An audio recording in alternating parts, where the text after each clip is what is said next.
हाँ तो भाइयों और बहनों, स्वागत है आप सभी का हमारे एक और नई और सच्ची हॉरर स्टोरी में। आज की जो हमारी स्टोरी है ना दोस्तों, वो बाकी भूतिया कहानियों से बिल्कुल डिफरेंट होने वाली है। ये आपको डराने के साथ साथ थोड़ा सा इमोशनल भी करेगी, क्योंकि ये घटना रांची के रहने वाले हमारे एक सब्सक्राइबर मनीष ने भेजी है। उनके कजन ब्रदर सुरेश के साथ पिछले साल यानी 2025 में ये दिल दहला देने वाली घटना घटी थी। तो गाइस, कहानी शुरू होती है सुरेश और उनकी छोटी बहन काजल से। तो सुरेश और उनकी छोटी बहन काजल के पेरेंट्स की डेथ बचपन में ही एक बीमारी की वजह से हो गई थी। तो वही दोनों एक दूसरे का सहारा बनकर हर मुसीबत का सामना किया करते थे। सुरेश रांची शहर के एक बैंक में कैशियर का काम करता था और काजल अभी कॉलेज की पढ़ाई कर रही थी। तो भाई सुरेश का बस एक ही सपना था, एंड मुझे लगता है कि ये तो सभी का सपना होता होगा। भाई उसका सपना ये था कि वो अपनी बहन काजल के लिए एक बड़ा सा और सुंदर सा घर खरीदना चाहता था। तो सुरेश ने दिन रात मेहनत करके पैसे जोड़े थे और बैंक से लोन लेकर उसने शहर के थोड़ा बाहर एक सस्ता और बहुत खूबसूरत 2 मंजिला का डुप्लेक्स फ्लैट खरीद लिया। और घर उसकी सोच से भी ज्यादा सुंदर था, इसलिए सुरेश और उसकी बहन दोनों बहुत खुश थे। और जब दोनों फ्लैट में शिफ्ट होने पहुंचे तो आसपास के कुछ पड़ोसियों ने उन्हें धीरे से एक अजीब बात बताई। उन पड़ोसियों ने कहा, इस घर में जो भी रहने आया है वो ज्यादा दिन तक जिंदा नहीं रह पाया। तो सुरेश को ये बात सुनकर थोड़ा अजीब लगा, लेकिन उसने इसे सिर्फ अफवाह समझकर दिमाग से निकाल दिया। लेकिन उसकी बहन ये बात सुनकर थोड़ा डर गई थी।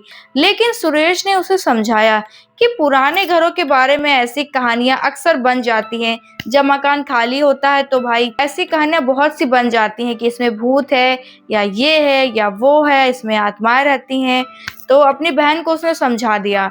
तो दोनों भाई बहन ने किसी की बात पर ध्यान नहीं दिया और अपना सामान लेकर फ्लैट में रहना शुरू कर दिया। लेकिन उन्हें क्या पता था कि इस घर के अंदर कुछ ऐसा छुपा हुआ था जिसका सच सामने आते ही उनकी पूरी जिंदगी बदलने वाली थी। तो शिफ्ट होने के अगले ही दिन सुरेश अपने बेडरूम की सफाई कर रहा था।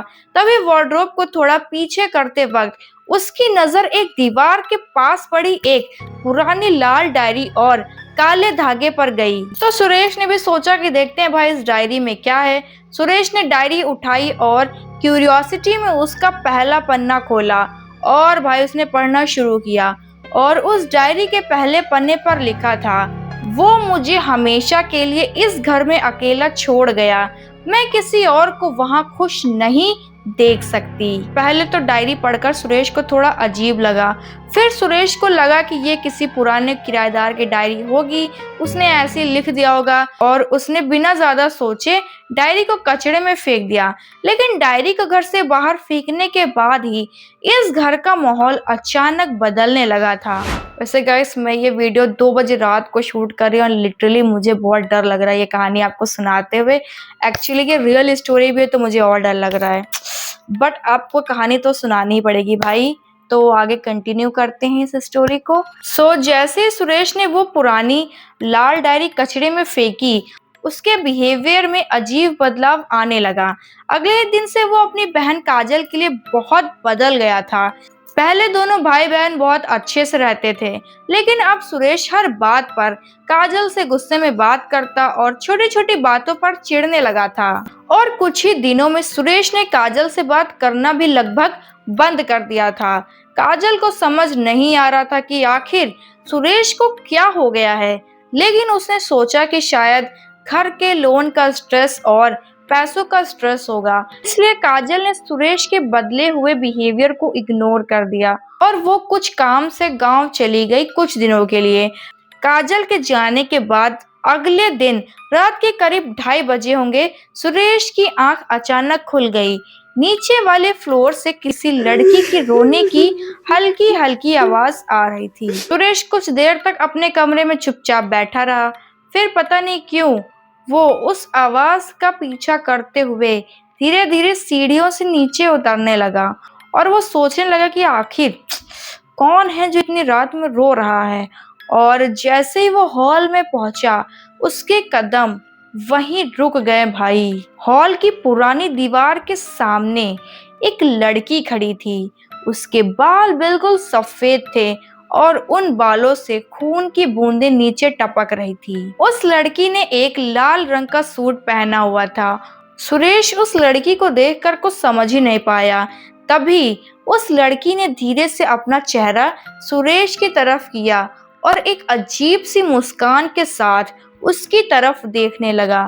फिर उसने अपना हाथ सुरेश की तरफ बढ़ा दिया। सुरेश की आंखें डर के मारे खुली की खुली रह गई। उसके बाद उसे कुछ याद नहीं रहा। वो वहीं हॉल में बेहोश होकर जमीन पर गिर गया। अगली रात रक्षाबंधन से ठीक एक दिन पहले की थी। रात के बिल्कुल 12 बज रहे थे। सुरेश पूरी तरह उस भूतनी के वश में आ चुका था। उसका दिमाग जैसे उसके कंट्रोल में नहीं था। वो लड़की जो कुछ करती, सुरेश बिना सोचे समझे वही कर रहा था। भूतनी डुप्लेक्स फ्लैट के सेकंड फ्लोर की बालकनी में खड़ी थी और बार बार सुरेश को अपने पास बुला रही थी। सुरेश किसी कठपुतली की तरह धीरे धीरे बालकनी की तरफ बढ़ने लगा। ना उसे डर लग रहा था और न ही उसे अपनी जान की परवाह थी। तभी भूतनी ने बालकनी से नीचे की तरफ इशारा किया और अगले ही पल गाइस, सुरेश ने सेकंड फ्लोर से सीधा नीचे छलांग लगा दी और वो नीचे पड़े पत्थर पर जा गिरा। सर पर गहरी चोट लगने की वजह से उसकी मौके पर ही मौत हो गई। अगली सुबह रक्षाबंधन का दिन था।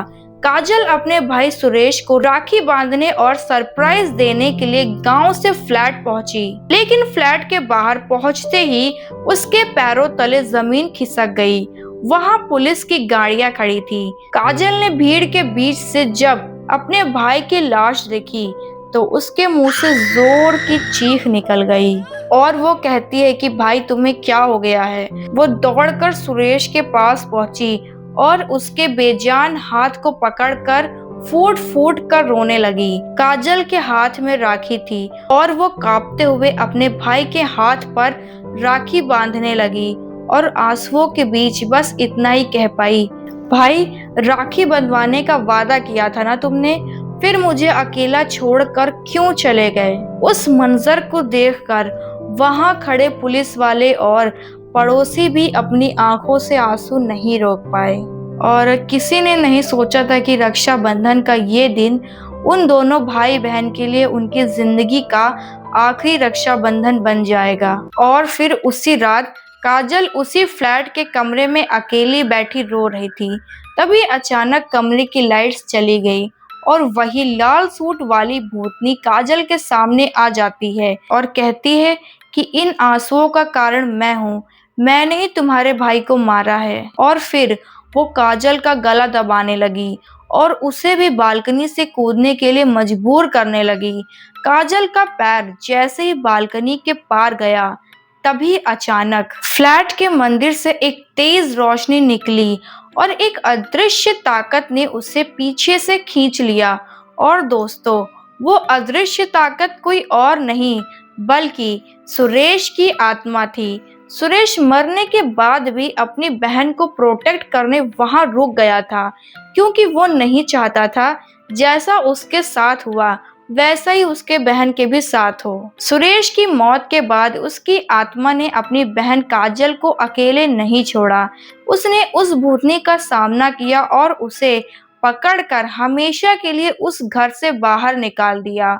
बाद में जब पुलिस ने घर के पुराने रिकॉर्ड्स और आसपास के लोगों से पूछताछ की तो एक खौफनाक सच सामने आया। पता चला कि कई साल पहले फ्लैट के पुराने मालिक की बेटी को उसके ही नशेड़ी भाई ने दौलत के लालच में रक्षाबंधन के एक दिन पहले बालकनी से धक्का देकर मार दिया था।